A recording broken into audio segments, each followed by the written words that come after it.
നമസ്കാരം സുഹൃത്തുക്കളെ. കഴിഞ്ഞ കുറച്ച് മാസങ്ങളായി നമ്മൾ ഒരു മഹാമാരിയുമായി വൻ പോരാട്ടത്തിലാണ്.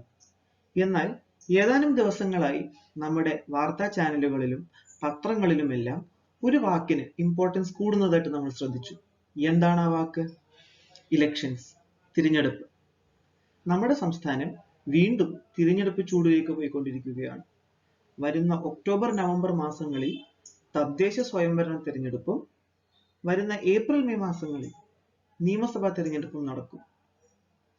എന്നാൽ നമ്മൾ പണ്ട് ചെയ്തിരുന്നത് പോലെ വീടുകൾ കയറിയിറങ്ങി പ്രചരണം നടത്തുവാനും പ്രസംഗങ്ങൾ നടത്തുവാനും ചർച്ചകൾ നടത്തുവാനും ക്യൂവിൽ നിന്ന് വോട്ട് ചെയ്യുവാനും ഈ മഹാമാരിയുടെ ഇടയ്ക്ക് പറ്റുമോ എന്നുള്ളതാണ് നമ്മുടെ മുമ്പിലുള്ള ഈ ചോദ്യം.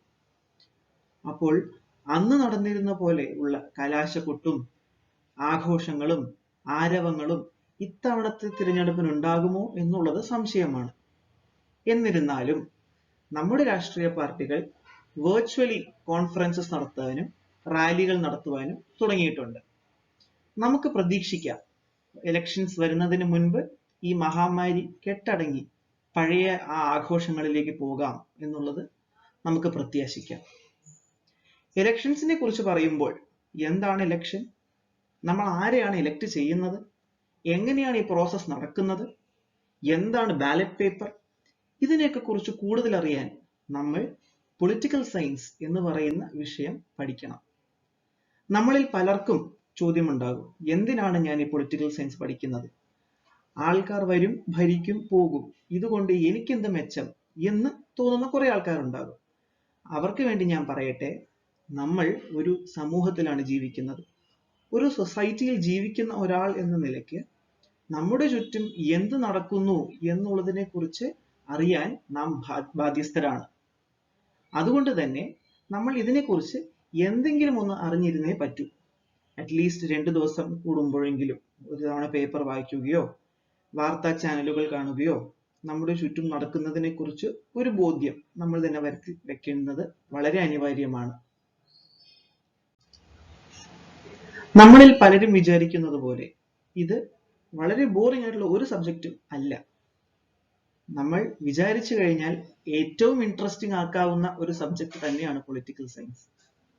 നമ്മൾ ടെക്സ്റ്റ് ബുക്സിൽ വായിക്കുന്നത് പോലെ തിയറി മാത്രം അകത്തേക്ക് കയറ്റണം എന്ന് ഞാൻ പറയുന്നില്ല. ആ തിയറി നമ്മുടെ ചുറ്റുമുള്ള അവസ്ഥകളോട് ലിങ്ക് ചെയ്ത് കഴിഞ്ഞാൽ നമുക്ക് ഒരു കഥയുടെ രൂപത്തിൽ രാമായണവും മഹാഭാരതവും പഠിക്കുന്നത് പോലെ, വായിച്ച് മനസ്സിലാക്കുന്നത് പോലെ ഒരു കഥയുടെ രൂപത്തിൽ നമുക്ക് എൻജോയ് ചെയ്യാവുന്നതേ ഉള്ളൂ പൊളിറ്റിക്കൽ സയൻസ്. അപ്പോ അങ്ങനെ ഒരു യാത്രയിലേക്ക് നമുക്ക് പോകാം. അപ്പോ എന്താണ് ഈ പൊളിറ്റിക്കൽ സയൻസ്? പൊളിറ്റിക്സ് എന്ന് പറയുന്ന വാക്ക് വരുന്നത് പൊലിസ് എന്ന് പറയുന്ന ഗ്രീക്ക് വാക്കിൽ നിന്നാണ്. എന്താണ് അതിന്റെ അർത്ഥം? പൊലിസ് എന്ന് പറയുന്നത് സിറ്റി അല്ലെങ്കിൽ സോവറിൻ അല്ലെങ്കിൽ സ്റ്റേറ്റ് എന്ന് പറയുമ്പോൾ ഒരു നഗരം. ആ നഗരത്തിനെ കുറിച്ച് പഠിക്കുക, ആ നഗരത്തിലെ എലമെന്റ്സിനെ കുറിച്ച് പഠിക്കുക. എന്താണ് നഗരത്തിലെ എലമെന്റ്സ്? ജനങ്ങൾ. ആ ജനങ്ങളെ കുറിച്ച് പഠിക്കുക, അവരുടെ സാമൂഹിക വ്യവസ്ഥകളെ കുറിച്ച് പഠിക്കുക. അതാണ് പൊളിറ്റിക്കൽ സയൻസ്. സയൻസ് എന്ന് പറയുന്നത് ടു നോ, ടു സ്റ്റഡി എന്ന് പറയുന്നത്. അപ്പോൾ പൊളിറ്റിക്കൽ സയൻസ് എന്ന് പറയുന്നത് സാമൂഹിക വിജ്ഞാനമാണ്. അപ്പോൾ ഒരു ചോദ്യം ഉയർന്നു വരാം, അപ്പോൾ പൊളിറ്റിക്കൽ സയൻസും പൊളിറ്റിക്സും തമ്മിൽ എന്താണ് വ്യത്യാസം? അല്ലെങ്കിൽ അവർ രണ്ടും ഒന്നാണോ? പൊളിറ്റിക്കൽ സയൻസ് എന്ന് പറയുന്നത് സാമൂഹിക വിജ്ഞാനം, എല്ലാം അതിനകത്ത് ഉൾപ്പെടും. അതേസമയം പൊളിറ്റിക്സ് എന്ന് പറയുന്നത് രാഷ്ട്രീയമാണ്. എങ്ങനെ ജനങ്ങൾക്കൊരു റെപ്രസെന്റേറ്റീവിനെ തിരഞ്ഞെടുക്കാം, എങ്ങനെ സർക്കാർ മുന്നോട്ട് കൊണ്ടുപോകാം, ജനഹിതമായ പ്രവർത്തനങ്ങൾ എങ്ങനെ നടത്താം, അതിനെയൊക്കെ കുറിച്ച് പഠിക്കുന്നതാണ് പൊളിറ്റിക്സ്. അതേസമയം പൊളിറ്റിക്കൽ സയൻസ് എന്ന് പറയുന്നത് കുറച്ചുകൂടെ വാസ്റ്റ് ആയിട്ടുള്ള, കുറച്ചുകൂടെ വൈഡ് ആയിട്ടുള്ള ഒരു ടോപ്പിക്കാണ്. So political science is a study of state and government.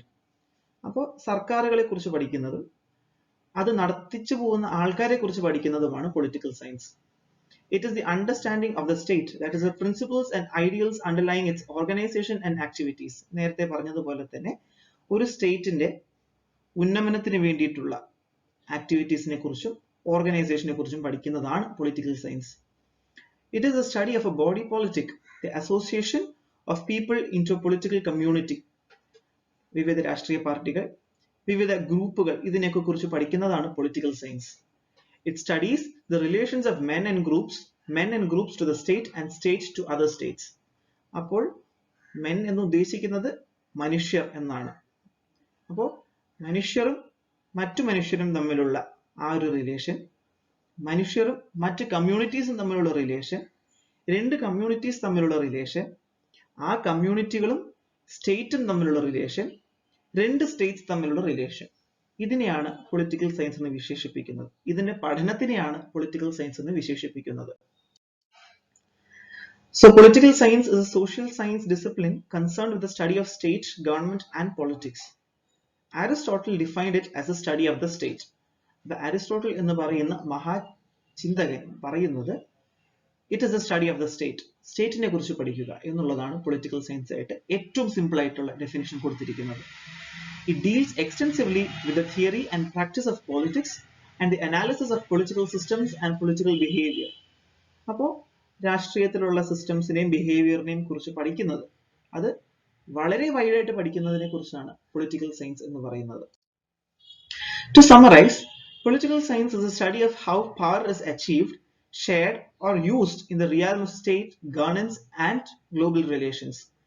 അപ്പോൾ നയതന്ത്രപരമായിട്ടുള്ള റിലേഷൻസ് കൈകാര്യം ചെയ്യുവാനും അധികാരം പങ്കിടാനും അധികാരം കൈമാറാനും അധികാരം കിട്ടിയാൽ അത് വേണ്ട രീതിയിൽ ഉപയോഗിക്കുവാനും ഉള്ള ഒരു മെത്തേഡാണ് പൊളിറ്റിക്കൽ സയൻസ്, അല്ലെങ്കിൽ അതിനെക്കുറിച്ച് പഠിക്കുന്നതാണ് പൊളിറ്റിക്കൽ സയൻസ്. നമ്മൾ നേരത്തെ പറഞ്ഞതുപോലെ എന്തിനാണ് നമ്മൾ ഇത് പഠിക്കുന്നത്? ഈ 3 പോയിന്റ്സ് ആണ് അതിന്റെ answer. Education for citizenship, essential part of liberal education, knowledge and understanding of government. ഇപ്പോൾ സിറ്റിസൺഷിപ്പിന് വേണ്ടിയുള്ള എഡ്യൂക്കേഷൻ എന്ന് വെച്ചാൽ നമ്മൾ ജനങ്ങൾക്ക് വേണ്ടി, ജനങ്ങളോട് നടത്തുന്ന അല്ലെങ്കിൽ ജനങ്ങൾ ആഗ്രഹിക്കുന്ന രീതിയിലുള്ള പ്രവർത്തനങ്ങൾ കിട്ടിക്കാൻ സർക്കാരുകൾ എന്ത് ചെയ്യുന്നു എന്നുള്ളതിനെ കുറിച്ചുള്ള പഠനം, അല്ലെങ്കിൽ നമ്മുടെ ബേസിക് വിദ്യാഭ്യാസം അതിന്റെ പാർട്ട് ആയിരിക്കണം നമ്മുടെ സൊസൈറ്റിയെ കുറിച്ച് പഠിക്കുന്നത്. അപ്പൊ അതിന്റെ ഭാഗമായിട്ടുള്ള പഠനം. Knowledge and understanding of government, നമ്മുടെ സർക്കാരുകൾ എന്ത് ചെയ്യുന്നു എന്നുള്ളതിനെ കുറിച്ചുള്ള പഠനം. ഇനി നമ്മൾ നോക്കുന്നത് സ്റ്റേറ്റ് ആൻഡ് ഗവൺമെന്റ് തമ്മിലുള്ള വ്യത്യാസം, അന്തരം ആണ് നോക്കുന്നത്. State is a community of persons more or less numerous permanently occupying a definite portion of territory. നമ്മൾക്കറിയാം നമ്മുടെ രാജ്യത്ത് 28 സംസ്ഥാനങ്ങളുണ്ട്, 28 സ്റ്റേറ്റ്സ് ഉണ്ട്. എന്ന് വെച്ചാൽ അവര് ഡിവൈഡ് ചെയ്തിരിക്കുന്നത് അല്ലെങ്കിൽ ഡിമാർക്കേറ്റ് ചെയ്തിരിക്കുന്നത് ഒരു സെപ്പറേറ്റ് ആയിട്ടുള്ള ഒരു ക്രൈറ്റീരിയ വെച്ചാണ്. എന്താണ് ആ ക്രൈറ്റീരിയ? ലാംഗ്വേജ്. 1956-ൽ ലാംഗ്വേജ് റീഓർഗനൈസേഷൻ ആക്ട് അല്ലെങ്കിൽ state reorganisation act based on languages നടന്നു. അതിന്റെ ഫലമായിട്ടാണ് കേരളവും കർണാടകവും തമിഴ്നാടും ആന്ധ്രയും പോലുള്ള സംസ്ഥാനങ്ങൾ വിഭജിക്കപ്പെട്ടത്. എന്തിന്റെ ബേസിസിലായിരുന്നു? ഭാഷയുടെ ബേസിസിൽ. അപ്പോൾ കേരളത്തിൽ മലയാളം സംസാരിക്കുന്ന ആൾക്കാർ, തമിഴ്നാട്ടിൽ തമിഴ് സംസാരിക്കുന്ന ആൾക്കാർ, ആന്ധ്രയിൽ തെലുങ്ക് സംസാരിക്കുന്ന ആൾക്കാർ, അങ്ങനെ. അപ്പോൾ കാറ്റഗറി വൈസ്, അതായത് ലാംഗ്വേജ് വൈസ് അവർ ഡിവൈഡ് ചെയ്തപ്പോൾ ആ ഡിവിഷനിൽ നിന്നുള്ള അകത്തുള്ള ആൾക്കാർക്ക് അവർ തമ്മിലുള്ള റിലേഷൻസ് വർദ്ധിപ്പിക്കുവാനും സർക്കാർ കാര്യങ്ങൾ മുന്നോട്ട് കൊണ്ടുപോകുവാനും എളുപ്പത്തിൽ സാധിക്കും എന്നുള്ളത് കൊണ്ടാണ് അങ്ങനെ ഒരു ഡിവിഷൻ നടന്നത്. സോ ദാറ്റ് ഈസ് അതാണ് സ്റ്റേറ്റിന്റെ ഒരു property. A community of persons occupying a definite portion of territory with some criteria in common. അതാണ് ലാംഗ്വേജ്. അപ്പോ ഒരു സ്റ്റേറ്റിന്റെ എലമെന്റ്സ് എന്തൊക്കെയാണ്? 4 എലമെന്റ്സ് ആണുള്ളത്. People, territory, government and sovereignty. People, അതായത് നമുക്ക് ചുറ്റുമുള്ള മനുഷ്യർ. The mass of the population living within the state. കാരണം ജനങ്ങളില്ലെങ്കിൽ സ്റ്റേറ്റ് ഇല്ല.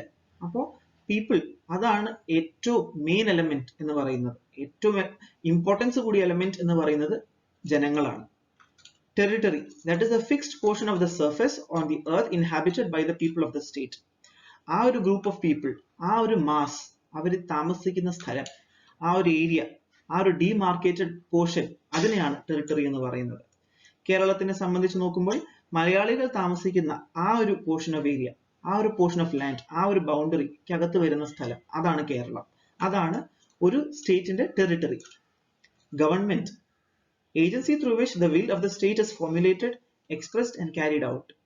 ജനങ്ങളുടെ ആവശ്യങ്ങളും ധാർമ്മികപരമായ ആഗ്രഹങ്ങളും നിറവേറ്റുന്ന ഒരു ഓർഗനൈസേഷൻ ആണ് സർക്കാർ. Sovereignty, The supreme power of the state command and enforce obedience. ഇത് എന്ന് പറയുന്നത് ജനങ്ങൾ തമ്മിൽ ഒരു കലഹവും കൂടാതെ ജനങ്ങൾക്ക് ഡിസിപ്ലിൻ എന്ന് പറയുന്ന ആ ഒരു ക്യാരക്ടറിസ്റ്റിക് എൻഫോഴ്സ് ചെയ്യാനുമാണ്. അതിന്റെ പവർ, അതിനെയാണ് സോവറിറ്റി എന്ന് പറയുന്നത്. ആ സർക്കാരിന് അതിനുള്ള അധികാരമുണ്ട്. എന്തിനുള്ള അധികാരം? ജനങ്ങൾ തമ്മിൽ ഒരു കലഹവും വരാതെ മുന്നോട്ട് കൊണ്ടുപോകുവാനും ആ ഒരു ഡിസിപ്ലിൻ മെയിൻറ്റെയിൻ ചെയ്യാനുമുള്ള ആ ഒരു പവർ. ഇനി നമുക്ക് നോക്കാം ദ ഫോംസ് ഓഫ് ഗവൺമെന്റ്, വിവിധ തരത്തിലുള്ള സർക്കാരുകൾ. As to the number of the persons exercising political power, എത്ര ആൾക്കാർ അധികാരം പങ്കിടുന്നുണ്ട് എന്നുള്ളതിനെ ബേസ് ചെയ്താണ് ഈ 3 ക്രൈറ്റീരിയാസ് വരുന്നത്. Monarchy, the supreme and final authority is in the hands of A single person. ഒറ്റ ഒരാൾ ഭരിക്കുന്ന ആ ഒരേ ഒരു മനുഷ്യൻ അധികാരം കേന്ദ്രീകരിച്ചിരിക്കുന്ന, എന്ത് നടത്തണം എന്ത് നടത്തണ്ട എന്ന് തീരുമാനിക്കാനുള്ള പവറുള്ള ഒരേ ഒരാൾ, അങ്ങനത്തെ ഒരു ഗവൺമെന്റിനെയാണ് മൊണാർക്കി എന്ന് പറയുന്നത്. എക്സാമ്പിൾസ്, രാജാവ് ഭരിക്കുന്ന ഒരു സംസ്ഥാനം അല്ലെങ്കിൽ ഒരു രാജ്യം, അത് മൊണാർക്കിയാണ്. കാരണം അവിടെ തീരുമാനിക്കുന്നതും കാര്യങ്ങളും നടത്തുന്നതും എല്ലാം ആ രാജാവാണ്. ആ രാജാവിന്റെ തീരുമാനങ്ങളാണ് നടത്തപ്പെടുന്നത്. അടുത്തത് aristocracy. The political power is exercised by the few privileged class എന്ന് പറയുന്നത് ധനം കൂടുതലുള്ള ആൾക്കാരോ അല്ലെങ്കിൽ മെജോറിറ്റി ആഗ്രഹിക്കുന്ന ആൾക്കാരോ അല്ലെങ്കിൽ മെജോറിറ്റി അവകാശപ്പെടുന്ന ആൾക്കാരോ അധികാരം കേന്ദ്രീകരിച്ചിരിക്കുന്നതിനെയാണ് അരിസ്റ്റോക്രസി എന്ന് പറയുന്നത്. ഈ ഒരു ഫോം ഓഫ് ഗവൺമെന്റിൽ കുറെ പ്രശ്നങ്ങൾ വരാൻ സാധ്യതയുണ്ട്. കാരണം മൈനോറിറ്റി എന്ന് പറയുന്ന കമ്മ്യൂണിറ്റിയുടെ ആവശ്യങ്ങൾ ചിലപ്പോൾ തള്ളിപ്പോകാൻ സാധ്യതയുണ്ട്. അപ്പോൾ ആ ഒരു ഡിഫറൻസ് നമുക്ക് മാറ്റുന്നതിന് വേണ്ടിയിട്ടാണ് ഡെമോക്രസി എന്ന് പറയുന്ന മൂന്നാമതൊരു തരത്തിലുള്ള ഗവൺമെന്റ് വന്നിരിക്കുന്നത്. The political power is exercised by the majority of the people. It is further classified into two, direct and indirect democracy. അതിനകത്തുള്ള വിഭജനങ്ങളെ കുറിച്ച് നമുക്ക് പിന്നീട് പഠിക്കാം. മെയിൻ പോയിന്റ് എന്ന് പറയുന്നത് എല്ലാവർക്കും അധികാരത്തിൽ ഒരു പങ്ക് കിട്ടും എന്ന് വെച്ചാൽ എല്ലാവർക്കും അവരുടെ ഒപ്പീനിയൻസ് വോയിസ് ചെയ്യാനും അവരുടെ വ്യൂ പോയിന്റ്സ് പറയാനുമുള്ള ആ ഒരു പ്ലാറ്റ്ഫോം അത് ഡെമോക്രസിയിൽ മാത്രമേ കിട്ടൂ. അടുത്തത് nature of tenure of the officials എന്ന് പറയുന്നത് അധികാരത്തിൽ ഇരിക്കുന്ന ആൾ, അയാളുടെ ടേം ലെങ്ത് എത്ര വർഷം, അതിനുശേഷം ആര് എന്നുള്ള ചോദ്യത്തിനെ ബേസ് ചെയ്ത് ഉള്ള 2 ടൈപ്പ് ഓഫ് ഗവൺമെന്റ്സ്, അതാണ് hereditary and elective governments. Hereditary governments എന്ന് പറയുമ്പോൾ അച്ഛൻ രാജാവോ അല്ലെങ്കിൽ രാഷ്ട്രീയമായിട്ട് ടോപ്പിൽ നിൽക്കുന്ന ഒരു മനുഷ്യനാണെങ്കിൽ അച്ഛന്റെ കാലശേഷം അച്ഛന്റെ മക്കൾ, മകനോ മകളോ അത് ഹെറിഡിറ്ററി ആയിട്ട് മേടിച്ചു കൊണ്ടുപോയി അവിടെ നിന്ന് ഭരണം നടത്തുന്നതാണ് ഹെറിഡിറ്ററി ഗവൺമെന്റ്. എല്ലാ മൊണാർക്കീസിലും ബേസിക്കലി അങ്ങനെയാണ്. അച്ഛൻ രാജാവായി വാണ് കഴിഞ്ഞ് അച്ഛൻ മരിച്ചു പോകുമ്പോൾ മകൻ ആ ചാർജ് ഏറ്റെടുക്കും. പക്ഷെ എലക്റ്റീവ് ഗവൺമെന്റ് അങ്ങനെയല്ല. എലക്റ്റീവ് ഗവൺമെന്റിൽ ഒരു ഹെഡ് ഓഫ് ദ ഗവൺമെന്റ് മാറി നിന്ന് കഴിഞ്ഞാൽ അതിനുശേഷം ആ ഹെഡ് ഓഫ് ദ ഗവൺമെന്റിന്റെ മകനോ മകളോ അല്ലെങ്കിൽ ബന്ധമുള്ള ആൾക്കാർ മാത്രമല്ല വരുന്നത്. ഏതൊരു സാധാരണക്കാരനും എലക്റ്റഡ് ആയിട്ട് മുമ്പിലേക്ക് കയറി വരാം എന്നുള്ളതാണ്. ഒരു ഇലക്ടറൽ പ്രോസസ്സിലാണ് ആ ലീഡറിനെ തിരഞ്ഞെടുക്കുന്നത്. എന്ന് വെച്ചാൽ ഒരു തിരഞ്ഞെടുപ്പിലൂടെയാണ് ആ ലീഡറിനെ തിരഞ്ഞെടുക്കുന്നത്. അല്ലാതെ അച്ഛൻ രാജാവായിരുന്നു അല്ലെങ്കിൽ എൻ്റെ മുൻ തലമുറ രാജാവായിരുന്നു അല്ലെങ്കിൽ അവർക്ക് അധികാരം ഉണ്ടായിരുന്നു എന്നുള്ളത് കൊണ്ട് എനിക്ക് അധികാരം കിട്ടണമെന്നില്ല. അതാണ് എലക്റ്റീവ് പ്രോസസ്. അതേസമയം ഹെറിഡിറ്ററി അങ്ങനെയല്ല. എൻ്റെ മുൻ തലമുറയ്ക്ക് അധികാരം ഉണ്ടായിരുന്നു, അതുകൊണ്ട് അടുത്ത തലമുറ, അതായത് എനിക്ക് അധികാരം കിട്ടും. അതാണ് ഹെറിഡിറ്ററി. എലക്റ്റീവ് എന്ന് പറയുന്നത് നേരെ തിരിച്ച് ആൾക്കാർ ചൂസ് ചെയ്യും അടുത്ത ഹെഡ് ആരാകണം എന്നുള്ളത്. അടുത്തത് കേന്ദ്ര സർക്കാർ അവർ എത്ര അധികാരം കയ്യിൽ വെച്ചിരിക്കുന്നു എന്നുള്ളതിനെ കുറിച്ചാണ്. 2 ടൈപ്പ് ഓഫ് ഗവൺമെന്റ്സ് ആണ് ഉള്ളത്, unitary government and federal government. Unitary government എന്ന് പറയുമ്പോൾ സെൻട്രൽ ഗവൺമെന്റ്, അതായത് കേന്ദ്ര സർക്കാരിന് എല്ലാ പവേഴ്സും ഉണ്ടാകും. ആ രാജ്യത്തിന്റെ എല്ലാ കാര്യങ്ങളും, ഏത് ചെറിയ കാര്യം പോലും നോക്കാനും നടത്തുവാനുമുള്ള അധികാരം കേന്ദ്ര സർക്കാരിനായിരിക്കും. അതേസമയം ഫെഡറൽ ഗവൺമെന്റ് എന്ന് പറയുമ്പോൾ സെൻട്രൽ ഗവൺമെന്റിന് പവേഴ്സ് ഉണ്ടാവും, എന്നാൽ ചെറിയ കാര്യങ്ങൾ, അതായത് ചെറുകിട സൊസൈറ്റിക്ക് അകത്തേക്ക് കയറി ഇറങ്ങി ചെന്ന് നടത്തേണ്ട പരിപാടികളും ആ ഒരു ആവശ്യങ്ങൾ അംഗീകരിക്കുവാനും നടത്തി കിട്ടുവാനുമുള്ള ആ ഒരു പവർ സ്റ്റേറ്റ് ഗവൺമെന്റ്സിനും കൊടുക്കും. എന്ന് വെച്ചാൽ സെൻട്രൽ ഗവൺമെന്റിന് എല്ലാത്തിന്റെ മേൽ ഒരു കണ്ണുണ്ടാകുമെങ്കിലും കുറെ അധികാരങ്ങൾ അവർ സ്റ്റേറ്റ് ഗവൺമെന്റിന് കൈമാറും. കാരണം ഒരു വലിയ രാജ്യത്ത്, ഇന്ത്യയെ പോലുള്ള ഒരു മഹാരാജ്യത്ത് എല്ലാ കാര്യങ്ങളും, ചെറിയ കാര്യങ്ങൾ പോലും ഒരു സെൻട്രൽ ഗവൺമെന്റ് നടത്തുക എന്ന് പറയുന്നത് ബുദ്ധിമുട്ടാണ്. അതുകൊണ്ടാണ് സ്റ്റേറ്റ് ഗവൺമെന്റ്സ് രൂപവൽക്കരിച്ചിരിക്കുന്നത്. ആ സ്റ്റേറ്റിന് ഹിതപരമായിട്ടുള്ള കാര്യങ്ങൾ നടത്തുവാനാണ് ആ സ്റ്റേറ്റ് ഗവൺമെന്റിനെ നിയോഗിച്ചിരിക്കുന്നത്. അടുത്ത ഫോം ഓഫ് ഗവൺമെന്റ് എന്ന് പറയുന്നത് എക്സിക്യൂട്ടീവും ലെജിസ്ലേച്ചറും തമ്മിലുള്ള റിലേഷൻഷിപ്പിനെ ബേസിസ് നടത്തുന്ന ഒരു ക്രൈറ്റീരിയ ആണ് പാർലമെന്ററി ആൻഡ് പ്രസിഡൻഷ്യൽ. പാർലമെന്ററി എന്ന് പറയുന്നത് the state confers upon the legislature the power to terminate the tenure of the office of the real executive. Presidential എന്ന് പറയുന്നത് the state makes the executive constitutionally independent of the legislative. Executive എന്ന് പറയുന്നത് administrative സർവീസസിലുള്ള ആൾക്കാർ, IAS, IPS, IRS, IFS അങ്ങനെയുള്ള ആൾക്കാർ, അവരാണ് executive. Legislature എന്ന് പറയുന്നത് ജനങ്ങൾ വോട്ട് ചെയ്ത് മുകളിലേക്ക് കയറ്റി വിടുന്ന ആ ഒരു സെറ്റ് ഓഫ് ആൾക്കാരാണ് ലെജിസ്ലേച്ചർ. അപ്പോൾ പാർലമെന്ററി ഫോം ഓഫ് ഡെമോക്രസിയിൽ ലെജിസ്ലേച്ചർക്കാണ് എക്സിക്യൂട്ടീവിനെ ജോലിയിൽ നിർത്തുവാനും മാറ്റി നിർത്തുവാനും അവർക്ക് ജോലികൾ അസൈൻ ചെയ്യുവാനുമുള്ള പവർ. പാർലമെന്ററി ഫോം ഓഫ് ഡെമോക്രസിയിൽ ഹെഡ് എന്ന് പറയുന്നത് പ്രൈം മിനിസ്റ്റർ ആണ്. അതേസമയം പ്രസിഡൻഷ്യൽ ഫോം ഓഫ് ഡെമോക്രസിയിൽ ഹെഡ് പ്രസിഡന്റ് ആയിരിക്കും. അവിടെ എക്സിക്യൂട്ടീവിനും ലെജിസ്ലേച്ചറിനും വലിയ ബന്ധങ്ങളൊന്നും ഉണ്ടാകില്ല. കാരണം ലെജിസ്ലേച്ചർക്ക് എക്സിക്യൂട്ടീവിന് മുകളിലുള്ള പവർ പ്രസിഡന്റിന്റെ കയ്യിലേക്ക് ട്രാൻസ്ഫേർഡ് ആകും. അപ്പോൾ പ്രസിഡന്റ് ആയിരിക്കും അവിടെ തീരുമാനിക്കുന്നത്, അല്ലാതെ ലെജിസ്ലേച്ചറും എക്സിക്യൂട്ടീവും തമ്മിൽ യാതൊരു ബന്ധവും ഉണ്ടാകില്ല. അപ്പോൾ പൊളിറ്റിക്കൽ സയൻസ് എന്ന് പറയുന്ന ആ ഒരു റീജിയൻ, ആ ഒരു ഭാഗത്തിന്റെ ഒരു വ്യാപ്തി നിങ്ങൾക്ക് മനസ്സിലായി എന്ന് ഞാൻ വിശ്വസിക്കുന്നു. ഇനിയും വരുന്ന വീഡിയോസിൽ നമുക്ക് ഓരോ രാജ്യങ്ങളുടെയും ഓരോ സമ്പദ് വ്യവസ്ഥകളുടെയും കാര്യങ്ങൾ നമുക്ക് പരിശോധിക്കാം. അവർ എന്ത് തരത്തിലുള്ള ഡെമോക്രസിയാണ് ഫോം ചെയ്യുന്നത്, അവർ എന്ത് തരത്തിലുള്ള ഗവൺമെന്റ് ആണ് ഫോം ചെയ്യുന്നത്, അവരുടെ എക്കണോമിക് പോളിസീസ് എന്തൊക്കെയാണ്, അവർ നടത്തുന്ന ജനഹിതപരമായിട്ടുള്ള കാര്യങ്ങൾ എന്തൊക്കെയാണ് എന്നുള്ളതിനെ കുറിച്ച് നമുക്ക് വരുന്ന വീഡിയോസിൽ കാണാം.